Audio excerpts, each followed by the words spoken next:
Welcome back to Fair Trade Investing. Today we're taking a look at ELF Beauty, ticker symbol ELF. We're going to be seeing some of the fundamentals, and then we're going to jump into a hypothetical framework to see whether the stock could be headed up, down, or flat in the near future. We have price per share of $217, a price to earnings ratio of 96, a market cap of $12 billion, and an enterprise value of 12.29. Looking at some of the financials here, we see a cash debt ratio of 0.25, which means for every dollar of debt, they have 25 cents of cash to pay down those debts. Moving to the profitability, we see strong gross margins here of 70.33, operating margins 15.8, net 14, and free cash flow of 6.85. I can see right away that versus the industry, they're performing fairly strong. And versus history, these are some of the highest, actually the highest gross margins they've had in the last 10 years. Operating margins as well, highest the last 10 years. And same story for net margin. Although for free cash flow, we do see that they're below their median of 7.37 and sitting currently at 6.85. So less than half of what they've had in the last 10 years for their free cash flow margins. So not exactly what you want to see there. I use these margins to tell me a little bit about the business, but for management strength I use ROE, ROA, ROIC, and ROC, and I see that versus the industry as well as history, they're performing very strongly. Looking at their price to earnings, we can see that the median is 66, the current is 96, and a minimum of just about 15. So well above the median and lots of growth priced in. For their revenue on a trailing 12-month, they have $890 million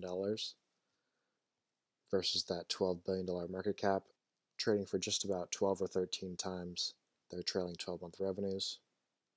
When we look at their revenue and net income as well as EBITDA, or their financials here for the trailing 12-month, we do see acceleration here in their revenues and net income growing alongside that. So good sign here for revenue at least.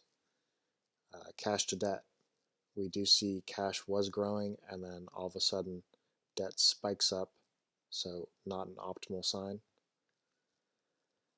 And we also see share sales, so decreasing shareholder value. But to get further insight of where the stock could be headed and see what's priced in, let's run a DCF. In the DCF here we see zero business predictability and only data for the 3-year average on earnings per share as well as free cash flow. So it's going to be harder to predict this business because there's no 10 or 5-year data, but we'll base it off the 3-year and see what could be priced in.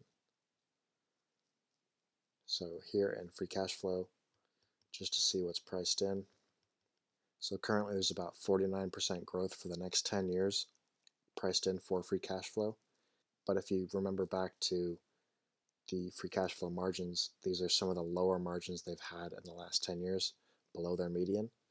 So if those margins were to increase and get closer to that 10-year high of maybe 17, then I think that would lower the amount of growth they would need to be fairly valued. But with those low margins, they need to grow substantially from here to be fair value. Looking at earnings per share, seeing what's currently priced in, there's about 33 to 34% growth for earnings per share priced in for the next 10 years. Their 3-year average is 61%, so well below that, but even still, 33% growth is a lot to be pricing in for 10 years. But obviously, there's upside above that and downside below that. If you enjoy videos like this, please leave a like, subscribe, and I'll see you next time.